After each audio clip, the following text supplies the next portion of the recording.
G20 finance ministers and central bank governors wrapped up the third finance track meeting, issuing a communique which highlights the complex challenges the world faces brought about by the heightened uncertainty as a result of geopolitical and trade wars. Now, they've pledged to strengthen multilateral cooperation to address existing and emerging risks to the global economy. The finance leaders say there is a need to pursue growth-orientated macroeconomic policies while building fiscal buffers, ensuring fiscal sustainability, encouraging public and private investment, and undertaking productivity-enhancing reforms. Now, for more on this, we now speak to Oxfam Interim Executive Director Nkateko Chauke, and she joins us now via our video link. Nkateko, thank you so much for your time this evening here in SABC News. Now, let's start off here. This meeting, which got underway in Durban earlier this week, came to a close just yesterday. And of course, just looking at the finance ministers as well as the Reserve Bank governors who were able to attend this meeting, they've said that this was a fruitful 3 or 2 day meeting. What is your take as Oxfam? Thank you for having me, Mbali. First of all, I just want to start off by saying that the colonial legacy on the continent lives on. And this is enabled by current global tax rules that reinforce this imbalance. While we recognize that, the conversations have been progressive, there is essentially an elephant in the room that is not addressed. Essentially, what we are seeing is the fact that, there needs to be a consolidated conversation around international tax reforms. And in essence, what I want to reference, Mbali, here is that from 2000, the year 2000, Africa had no billionaires at all.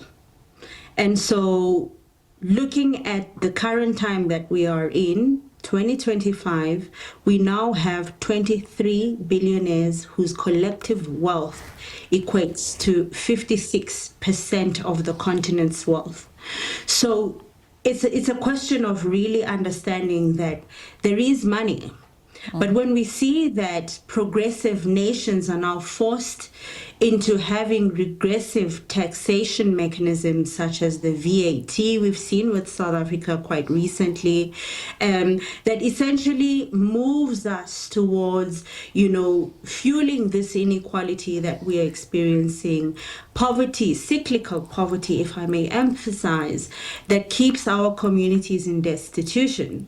Now, what we are calling for as Oxfam is a really serious conversation around how we look at taxation on high net worth individuals to generate the much needed domestic resources that will finance development. Now, we've seen also from the outcomes recently of the UN conference on financing for development that happened in Spain, Seville, and therein, South Africa came together with Brazil and Spain to establish a coalition of the willing, wherein they were emphasizing how important it is to domestically mobilize taxation from wealthy individuals in order to release the burden on national fiscuses, particularly for developing economies.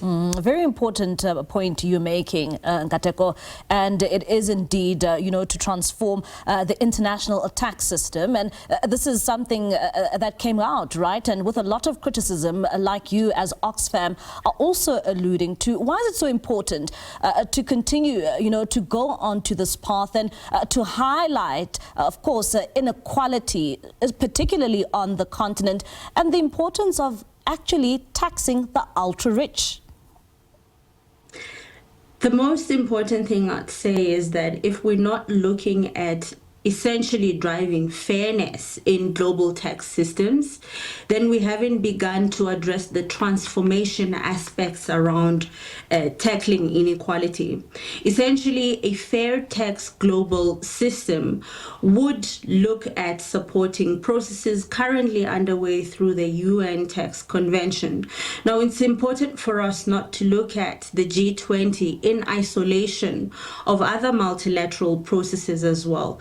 That is to ensure that when we engage the UN Tax Convention process, we're essentially advocating for protocols that unite what we see as the plunge of financial flows going out of the continent versus what we see as domestic resource mobilization mechanisms within our continent and context. And I'm speaking also not only for Africa, but the global south, essentially, in terms of developing economies who, one, need to mobilize resources domestically, but two, need to ensure that we're calling out those who are perpetuating inequality and poverty in terms of paying their fair share as we look for finance for development. Lastly, I also want to link this process, and I mentioned earlier on that we need not look at the G20 in isolation of other UN processes underway. Currently, debates at the UNFCCC through the COP process. We just came from Bonn. The Bonn conference there is not inspiring confidence in terms of unlocking much needed finance. That is, we are seeing rich countries pushing for private finance as opposed to public finance. And when we do so, we know that private finance is reluctant on creating profit, basically not in favor of protecting the planet and the people.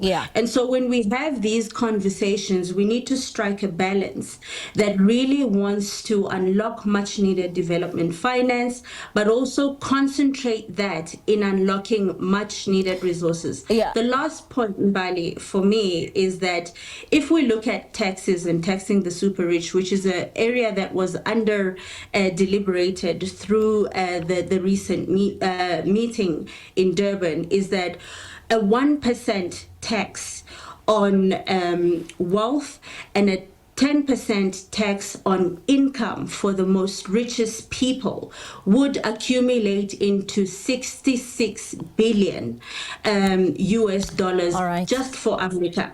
All right, then Nkateko, thank you so much for your time and for those points in which you've made. And that is Oxfam Interim Executive Director Nkateko Chauke there.